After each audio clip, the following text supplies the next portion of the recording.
Hello and welcome back to the Micropod. I'm your host, Hannah Montoya, and I'm bringing you a super speedy interview over the duration of microwaving some ramen, because the long ones can be boring sometimes. Today's guest is Fights, baby.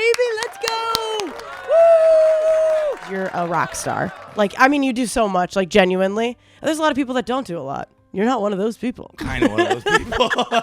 How was your start at Barstool? Did you intern? I applied for an internship in Boston. I didn't get it. Then I moved to New York, and I started interning with Kevin and Keith. And then I think I did a blog. I think I did a Boston-themed blog. I forget exactly what happened, to be honest. Dave realized I was from the same guy from earlier, and he realized I was from Massachusetts, and he was like, wait, move home. So then I did that for a while, moved back to New York in 2016, I think. How long after the internship did you guys launch then the whole KFC and get super involved with that? Probably I got a job, and then probably a year later, I started doing podcasting and stuff like that. But that was all Kevin and Brendan's idea. I didn't know what podcasts were at all. No way. So did you just kind of jump on and be like, I guess we'll see? I think Kevin had done it for 8-10 weeks, something like that. And then I came on as a guest, and the episode went well, and I ended up staying on forever. Probably what's going to happen here. I'll probably be the Micropod co-host forever. So you guys had insane guests all the time. Yes. Did you feel nervous about that? Before any episodes, or were you always kind of all right? Honestly, not really. Did you have anyone that kind of surprised you? Did you have a different take on what their personality was beforehand? There were some assholes, like Kathy Griffith, I forget which one all the time. Saturdays are for the boys. Yeah. We gotta talk about that, because I feel like super recently you just kind of debunked it a little bit. I did. Yeah. Yeah.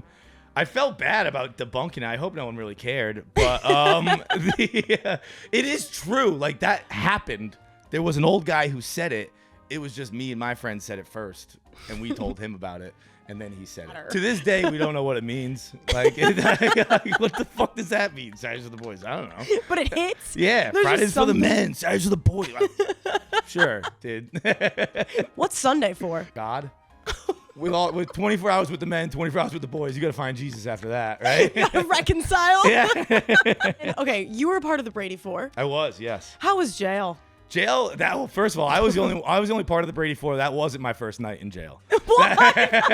I was the veteran of the Brady Four. I was telling the fellas how to handle it.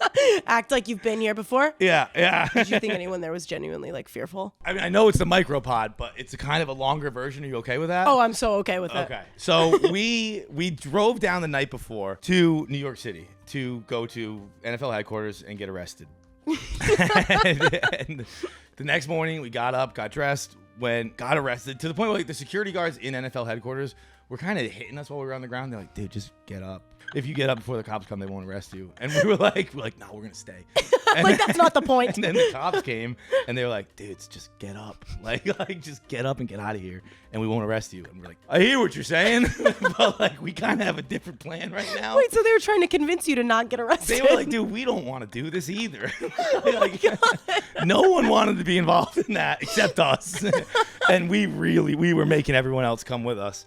So they arrest us, bring us downtown to a station, I believe in Midtown. If I'm going to give a piece of advice, if you're going to get arrested in New York City, do it after 3 p.m., I think was the day, because we did it at noon, and if it's that early, you stay a night. Oh. So I honestly forget exactly why they couldn't get us out and all that, but it was being told to us by the cops. They're like, hey, boys, you fucked up. We're going to try to get you in and out of here, but it's not going to work. You guys got to stay the night tonight. No way. Fucking shit. That was not part of the plan. And so we had at this point, because it was so early in the day, no one gets arrested in the morning and stuff like that, right? Exactly. Yeah, you don't get arrested until you start drinking. And all four of us had our own cell. Me, Dave, Gaz, Hank. And we're in there for 20 minutes, half hour, very, very short period of time. And we start hearing farts, right? But someone's pooping. Oh, man. Because you got the metal toilets in there, so you can hear when a fart hits metal, it ricochets right back. There's vibrato. Yeah. There's a real hymn to it. And so we're like, what is going on? And then you hear from down the other hall, we didn't know there was anyone else there. You just hear someone go, yo, you taking a shit? Oh And my we erupted into laughter. We're like, who is shitting? So of course it was Hank. It was like Hank ate and was like, I'm gonna take a shit in jail. They were trying to keep us protected from like Gen Pop because the cops knew who we were. So like when more people were coming in, they would put us in cells together rather than put us in cells with strangers. And so at like 11 p.m. maybe, I got moved my cell and I got moved to a cell with Hank. And I didn't know what I was going to be expecting in that cell. Shit. Hank was shirtless. I forget if he had underpants. I mean, he definitely had underpants on. I forget if it was shorts or underpants. And then he had his socks resting on the toilet. And he was just like, what's up, bud? It's like, dude, you are living the life in here. Like it became his dorm? It was, I mean, he was chilling. But then I really fucked it up once I got in there because I fell asleep and I started snoring.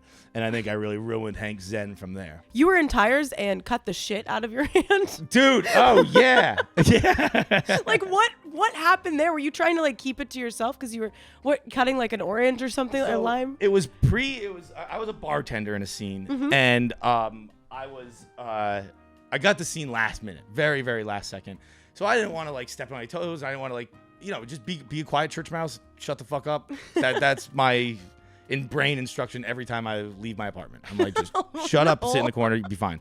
And so I was there and I was like, all right, just shut up, sit down. In makeup, they put like a cut on my finger that I didn't notice. And I'm a lefty. Basically, Vince Vaughn's character was supposed to blackmail me using the cut on my hand to like get me to give him a beer. I didn't see that cut, so I just started cutting with my left hand in rehearsals. And then they were like, no, you got to cut with your right. So I was like, okay, I'll just be an athlete here. I'll just cut this lemon with my non-dominant hand. Shouldn't be hard. Yeah. Shouldn't be a big deal, right? We've all done this kind of stuff before. And I went to cut the lemon as I said action, and it just slid off, and it went right into my thumb. And I'd already cut lemons with it, so it was soaked in lemon juice. And I was looking at Shane like right in the eye, and like when you're looking for, It's locked. He noticed it too, where he was like, ooh. and I was kind of like trying to shake it off the rest of the take, where I like kind of had my hand down under the bar so like the cameras couldn't see it. And they call cut at the end of it, and I kind of just raised my hand. I was like, hey, I think I cut myself. And then I looked over, and I was bleeding, dude. Oh. Like it was blood all down my hand. It was on my pants. It had gotten on the bar. It was bleeding pretty good. And they all came, everyone, like the Netflix comes running out. They got like a medical personnel, McKeever, who's the director. He came running out, but he wanted to keep shooting. He's like, can you use it? Can you use it? Are you good? I was like, Oh my God. I was like, dude, I'm fine. But the Netflix people said I couldn't actively bleed while we were shooting. Oh, is that in the rules? I guess, which I don't. I was like, yeah, let's do it. Fucking let's go again. I'll bleed.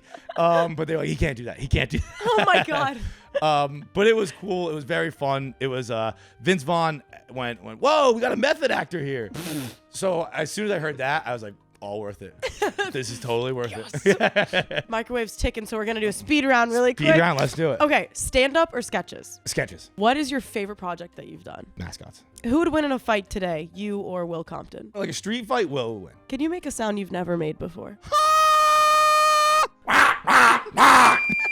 All right, well, this has been Micropod. Thank you, guys. Myself in the eye. I've never heard that sound either. I've never heard anyone smack their eye. Fucking hurt my eye, I'll tell you. God damn. Thank you so much for watching. This has been Micropod. You're incredible.